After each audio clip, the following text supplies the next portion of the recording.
They told me no one was inside, but our dog kept barking at the burning house, then charged in. Max wasn't just our dog.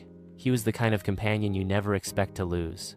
Always happy, always gentle. He had a bark that could shake the windows and a heart big enough to love everyone on the street. But what he did that night, no one could have seen coming. It happened in early spring, a dry, windy evening.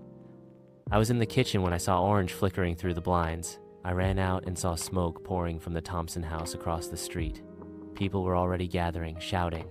Someone had called the fire department. The neighbors swore the house was empty.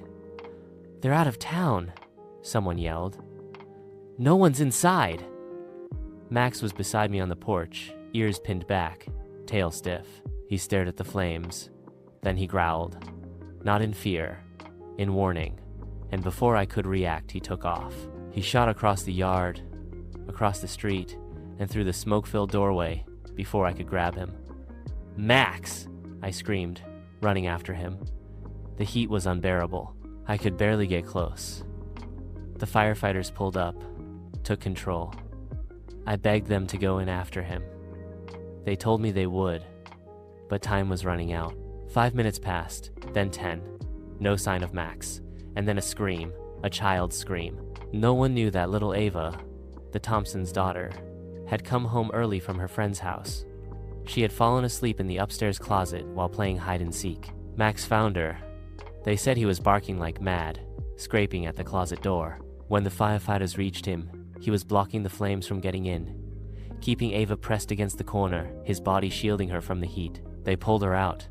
Max was carried too, unconscious, burned, but breathing. He lived another 2 days. I stayed by his side the entire time at the animal hospital. I held his paw, stroked his fur, told him how brave he was. And when he looked up at me, just once eyes full of quiet, I swear he understood. Then, just like that, he was gone. We buried him beneath the oak tree in our yard. Ava placed her favorite stuffed rabbit beside his grave. The town called him a hero. The fire chief said in all his years, he'd never seen courage like that in a dog. But to us, he was just Max, the dog who ran into fire because someone needed saving. The dog who didn't hesitate. The dog who loved so deeply, he gave his life for a child he barely knew.